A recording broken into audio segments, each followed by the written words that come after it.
साल 2042। पूरी दुनिया आग में जल रही थी। आसमान में एक विशाल काला चांद चमक रहा था। राक्षस शहरों को निगल चुके थे। इंसानों की आखिरी सेना भी हार चुकी थी। एक घायल लड़का, आर्यन, उसके सीने में तलवार घुसी हुई थी। वह आखिरी बार आसमान की ओर देखकर बोला, काश मुझे एक मौका और मिल जाता। अगले ही पल एक भयानक रोशनी पूरे आसमान में फैल गई। आर्यन की आंख खुली। वह अपने पुराने घर के बिस्तर पर था। मोबाइल की स्क्रीन पर तारीख थी 1 जुलाई 2042, यानी प्रलय शुरू होने से 30 दिन पहले। उसके हाथ कांपने लगे। वह समझ चुका था, उसे दूसरा जीवन मिल चुका है। इस बार वह हारने वाला नहीं था। उसे भविष्य की हर घटना याद थी। कौन मरेगा, कौन धोखा देगा और कहाँ दुनिया का सबसे शक्तिशाली खजाना छिपा है। उसी दिन उसने अपनी सारी जमीन बेच दी, महंगी कार बेच दी, घर बेच दिया, बैंक का हर पैसा निकाल लिया। दोस्त हंसने लगे, रिश्तेदार बोले, आर्यन पागल हो गया है। लेकिन आर्यन मुस्कुरा रहा था, क्योंकि उसे पता था 30 दिन बाद पैसे की कोई कीमत नहीं बचेगी। दुनिया में सिर्फ ताकत की कीमत होगी। उसने पहाड़ों के बीच एक पुरानी सुरंग खरीदी। उसे लोहे और स्टील से बदलकर एक गुप्त किला बनाना शुरू किया। सैकड़ों टन खाना, हजारों लीटर पानी, दवाइयाँ, सोलर सिस्टम, हथियार, सब कुछ अंदर पहुंचने लगा। लेकिन यह तो बस शुरुआत थी।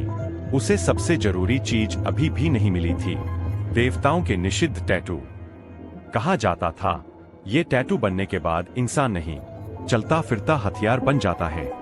लेकिन इन टैटू को बनाने वाला कलाकार दुनिया में सिर्फ एक था, और वह 7 दिन बाद मरने वाला था। आर्यन ने बिना एक पल गवाए उस कलाकार को खोजने के लिए यात्रा शुरू कर दी। आर्यन पूरी रात गाड़ी चलाकर एक सुनसान पहाड़ी गांव पहुंचा। वहां एक छोटी सी पुरानी दुकान थी। बाहर एक जंग लगा बोर्ड लटक रहा था, किसी भी कीमत पर टैटू नहीं बनाए जाते। आर्यन ने दरवाजा खोला। अंदर एक सफेद बालों वाला बूढ़ा आदमी बैठा था। उसकी आंखें असामान्य रूप से सुनहरी थीं। बूढ़े ने बिना ऊपर देखे कहा, दुकान बंद है। आर्यन शांत स्वर में बोला, मुझे निषिद्ध देव टैटू चाहिए। यह सुनते ही बूढ़े का हाथ रुक गया। उसने पहली बार आर्यन की ओर देखा। यह नाम तुम्हें किसने बताया? आर्यन मुस्कुराया, क्योंकि 7 दिन बाद आपकी हत्या होने वाली है और यह रहस्य हमेशा के लिए खत्म हो जाएगा। बूढ़ा सन्न रह गया। उसने यह बात कभी किसी को नहीं बताई थी। वह धीरे से बोला, तुम आखिर हो कौन? आर्यन ने केवल इतना कहा, एक ऐसा इंसान जो भविष्य से लौटा है। कमरे में गहरा सन्नाटा छा गया। कुछ देर बाद बूढ़ा खड़ा हुआ। वह आर्यन को दुकान के पीछे बने एक गुप्त तहखाने में ले गया।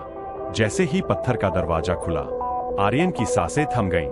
दीवारों पर सैकड़ों रहस्यमयी टैटू बने थे। ड्रैगन, फीनिक्स, बिजली का देवता, अंधकार का राजा और बीचों बीच एक काला ड्रैगन।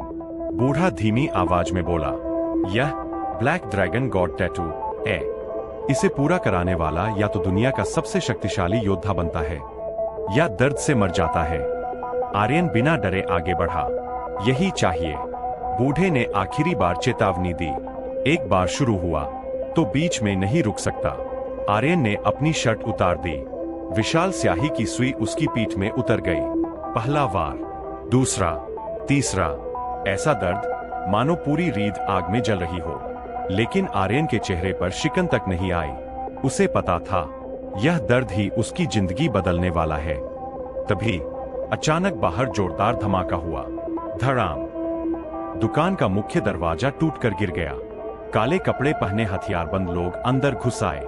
उनका नेता चिल्लाया, बूढ़े को जिंदा पकड़ो, निषिद्ध टैटू की किताब हमें चाहिए। बूढ़े का चेहरा पीला पड़ गया। वह फुसफुसाया, वे समय से पहले आ गए। आर्यन ने दर्द से कांपते हुए भी अपनी आंखें खोलीं। उसकी पीठ पर बना अधूरा ब्लैक ड्रैगन टैटू हल्की लाल चमक छोड़ने लगा। और पहली बार उसके शरीर से ऐसी शक्ति निकलने लगी जो किसी इंसान की नहीं थी। जैसे ही हथियारबंद लोग तहखाने में घुसे, उनका नेता जोर से चिल्लाया, बूढ़े को पकड़ो, बाकी सबको मार डालो। 4 लोग बंदूकें तानकर आर्यन की ओर दौड़े, लेकिन आर्यन अभी भी टैटू चेयर पर बैठा था। उसकी पीठ पर बना ब्लैक ड्रैगन टैटू अचानक लाल और काले रंग की रोशनी से चमक उठा। पूरे कमरे का तापमान गिर गया। हवा भारी हो गई। एक हमलावर हंसते हुए बोला, ये मरने वाला है, पहले इसे खत्म करो। उसने ट्रिगर दबा दिया। धाय! गोली आर्यन के सीने की ओर बढ़ी, लेकिन उसके शरीर से निकली काली ऊर्जा ने गोली को हवा में ही रोक दिया। सबकी आंखें फटी रह गईं। अगले ही पल आर्यन धीरे धीरे खड़ा हुआ। उसकी आंखें अब पूरी तरह सुनहरी हो चुकी थीं। उसने सिर्फ एक कदम आगे बढ़ाया। धड़ाम! जमीन में दरार पड़ गई। सामने खड़ा हमलावर कई मीटर दूर जाकर दीवार से टकराया। बाकी लोग डर गए। ये इंसान नहीं है। तभी नेता ने जेब से एक चमकता हुआ काला पत्थर निकाला। बूढ़े टैटू मास्टर का चेहरा सफेद पड़ गया। वह चिल्लाया, आर्यन, पीछे हटो, वो डेमन स्टोन है। नेता ने पत्थर को जमीन पर फेंक दिया। पूरा तहखाना कांपने लगा। काली धुंध फैल गई। उस धुएं के बीच से 3 मीटर लंबा एक भयानक दानव बाहर निकला। उसकी आंखें खून की तरह लाल थीं। वह सीधे आर्यन की ओर झपटा। आर्यन ने अपनी मुट्ठी कस ली। ब्लैक ड्रैगन टैटू उसकी पूरी बाह पर फैलने लगा। उसने पूरी ताकत से एक मुक्का मारा। धाम! दानव हवा में उछलकर पत्थर की दीवार तोड़ता हुआ बाहर जा गिरा। पूरा पहाड़ हिल गया। सभी हमलावर डर के मारे भागने लगे, लेकिन उनका नेता मुस्कुराया। अच्छा है, ब्लैक ड्रैगन जाग चुका है, अब असली खेल शुरू होगा।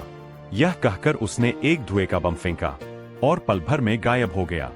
बूढ़ा टैटू मास्टर गंभीर आवाज में बोला, आर्यन, उन्होंने तुम्हें देख लिया है। अब 12 शैतानी राजाओं को भी तुम्हारे बारे में पता चल जाएगा।